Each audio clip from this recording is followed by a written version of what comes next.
Hi, my name is Anselmo Alvarez. Most of you know me as Al from Special Events. I've been working for the Special Events Bureau for 11 years. I am 48 years old. I have been happily married for 14 years. We have two beautiful girls, Elizabeth, who is 12, Isabella, who is 9 years old. I always knew I worked for a great team, but just recently found out how amazing Miami-Dade Fire Rescue in this community truly is. My name is Julie. I'm Al's wife. On July 17th, 2020, our lives changed forever. At 12:50 a.m., we were sleeping, getting ready for another usual day at work, when I felt Al jolt up in bed. I thought he was having a nightmare and told him to wake up, but he never responded to me. I turned on the light and realized my worst nightmare had come true. He was unresponsive and not breathing. I had no idea what happened, so I called 911 and told my daughters to stay in the room with the dog. As a nurse, I knew the gravity of the situation and started compressions, counting with the 911 operator in the background. I can still hear her voice telling me, "Count with me. I can't hear you. Rescue is on the way. 1, 2, 3, 4. I gave my husband CPR for what seemed like an eternity until the police officer showed up, followed by rescue and engine 37. I can never express to you how relieved I was to see them. As I saw him crashing on the heart monitor and heard them shock him over and over again, I knew the outlook wasn't good. So I did the only thing I knew could make a difference. I pleaded to God for my husband's life, not only for me, but for both my girls. They were far too young to grow up without their papi. The rescue team was incredible. They spoke to me, tried to keep me calm, and let me know what was going on. Finally, after putting him on the Lucas for compressions, intubating him, and giving him a ton of medications, he was stable enough to transport to the hospital. I told my daughters everything was going to be okay, and I begged God not to make a liar out of me, and left them with my dad.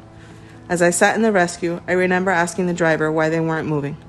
But before he could answer, I could hear the defibrillator charging up again. I tried not to panic, but I was dying inside.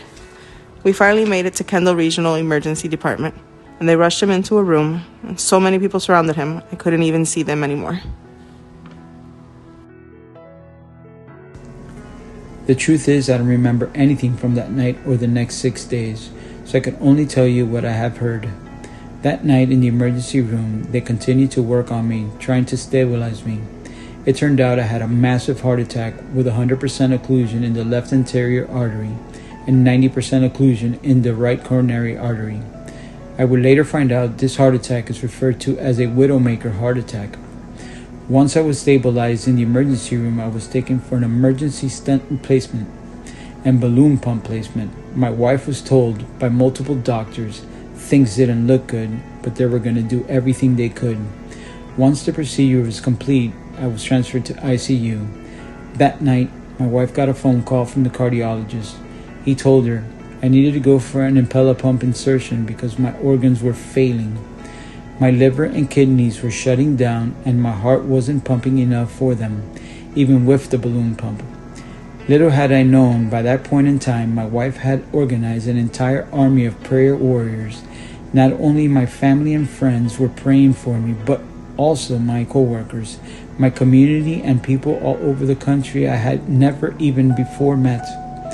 I know now that God's hands were over me, my nurses and my doctors, because my recovery wouldn't have been possible without him. Each day that progressed, my family got small doses of good news. Once the Impella pump was in, my organs began to regain function. Everything went so well, they were able to remove the pump before they had anticipated. After 5 long days, the doctors finally removed the sedation and intubation. At that point in time, my family and doctors' greatest concern was my mental function. To make a long story short, I am here today, and not only is my mental functions 100%, but my echo showed an ejection fraction of 55 through 60%, which is completely normal and no damage to my heart muscle. In my most recent labs, everything was perfect. All my kidney and liver functions were normal. I am a miracle, and God used some amazing people to save my life.